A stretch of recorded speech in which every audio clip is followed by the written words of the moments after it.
In problem 46 on page 43, we are asked to find a line that is perpendicular to this line here, 3x plus 4y minus 22 equals 0, and goes through the point 2,4.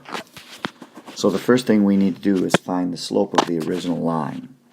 And to do that, there's a couple of different techniques, but I'm just going to solve for y. I'll subtract 3x from both sides, and I'll add 22 to both sides. So I get 4y equals negative 3x plus 22, and then I'm going to divide by 4. And don't worry that this makes a fraction, but be careful, you have to divide both of these terms. And what I end up with in slope-intercept form is y equals negative 3/4 x plus 11/2. Reduce that. And the number that we are concerned with is this negative 3/4 because that's our slope of the original line. Now, the slope for the problem that we want to find, the line that we want to find, our perpendicular line, is then going to be the opposite reciprocal. Well, the opposite of negative 3/4 is positive, and the reciprocal is 4/3. So I'm going to use 4/3. So to create my line, I have a point 2,4 and the slope 4/3. I'm going to use the point slope form, but I've run out of room here, so let me start a new slide. So let's go ahead and build this line.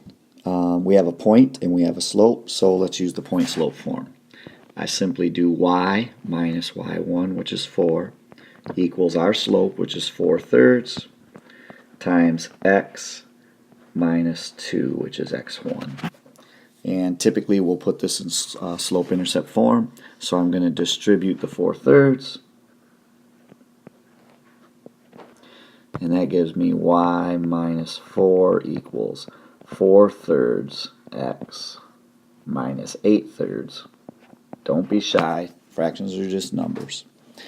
And finally we're going to add 4 to both sides. And I'm going to combine the like terms here, so I put the 4 with the 8/3. Keep in mind that 4 is really 12/3. So this is y equals 4/3 x, and this is a negative 8/3 plus 12/3 is a positive 4/3. And now we've found a line that's perpendicular to the original, and it passes through the point 2,4. So there you have it. Hopefully this helped explain that concept a little better. Good luck with the rest of your work.